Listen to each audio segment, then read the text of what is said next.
Good morning mga katutubi. At meron tayong i-test flight ngayon. So kung mapapansin ninyo itong ating DJI Neo ay tinanggal natin yung prop guard. At hindi lang yon. Kung mapapansin ninyo pati yung nakaharang dito, no, yung pinaka-guard na nandito sa ilalim. Ayan, tinanggal din natin, no. So ayan, papakita ko sa inyo kung ano yung magiging lipad niya. So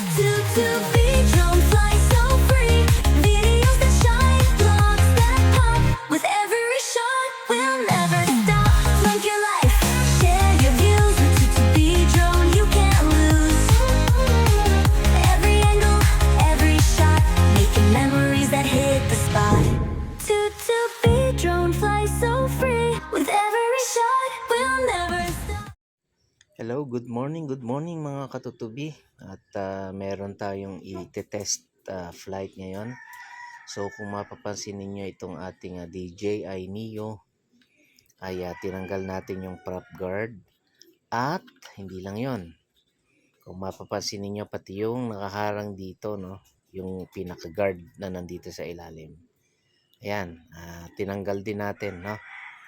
So ayan, papakita ko sa inyo kung ano yung magiging lipad niya. So nakalimutan ko dapat binidyohan ko muna, no, para nadinig ninyo yung tunog noong kompleto yung prop guard, tsaka yung tunog niya ngayong wala na. So sa aking napansin guys, medyo humina yung ingay, yung tunog niya nung binawasan natin yung nung inalis natin yung prop guard, tsaka nung pati itong nasa ilalim. So medyo gumaang-gaang siya.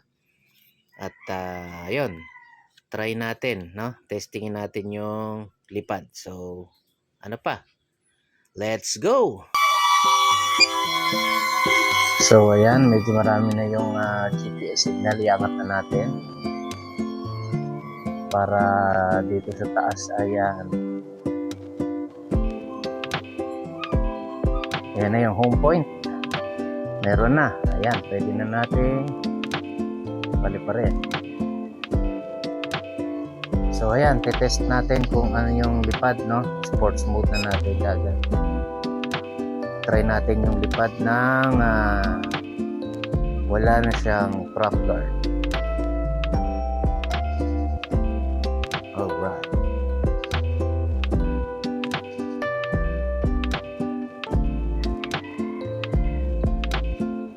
Sarap. Dive.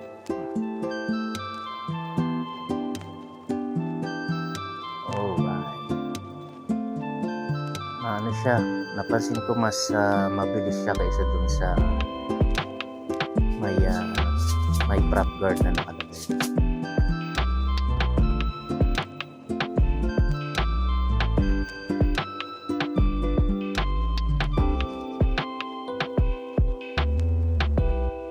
Ayan.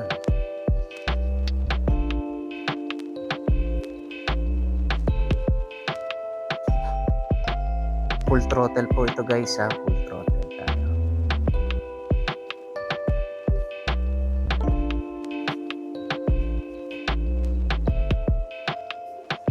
Sayang dapat pala na videoan ko yung yung meron siyang prop guard,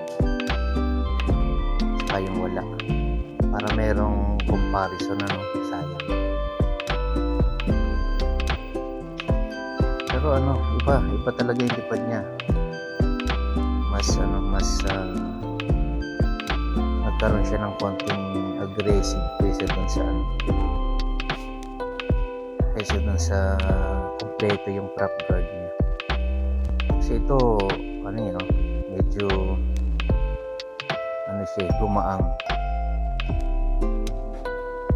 Yan, alright. Tapos palusot tayo dito guys.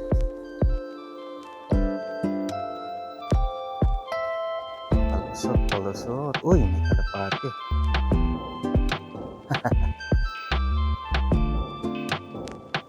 Palusot tayo dito.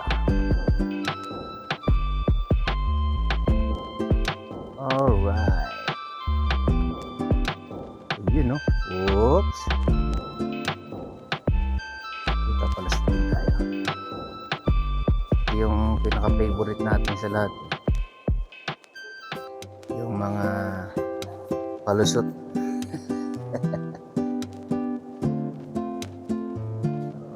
Alright, yun, humina yung signal. Ganda siya. Mas okay gamitin kesa doon sa kompleto yung front guard.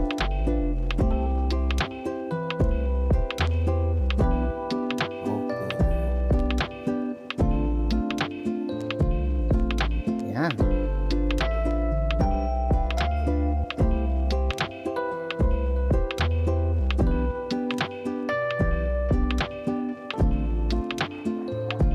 Alright.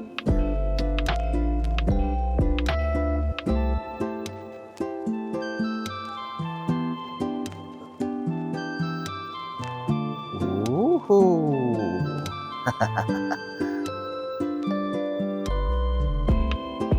Ayan lang. So, balik na natin at eto yung kinalabasan. Kaya yung may mga DJI Neo dyan, gusto ninyong tanggalin yung prop guard, nasa inyo na rin. Pero para sa akin, malaki yung kinaganda ng lipad simula nung tinanggal ko si prop guard. So yun. Alright, okay, that's it. Baba na tayo.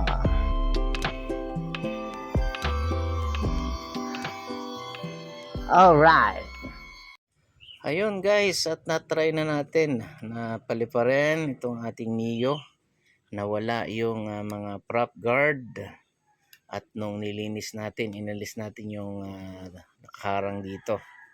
So yun, kung ano yung nakita nyong lipad, yun yung quality ng lipad simula nung inalis natin. So yun, yung mga hindi pa nakasubscribe kay Tutubi Drone, paki-subscribe na po para mapanood niyo yung mga susunod na video na ating gagawin.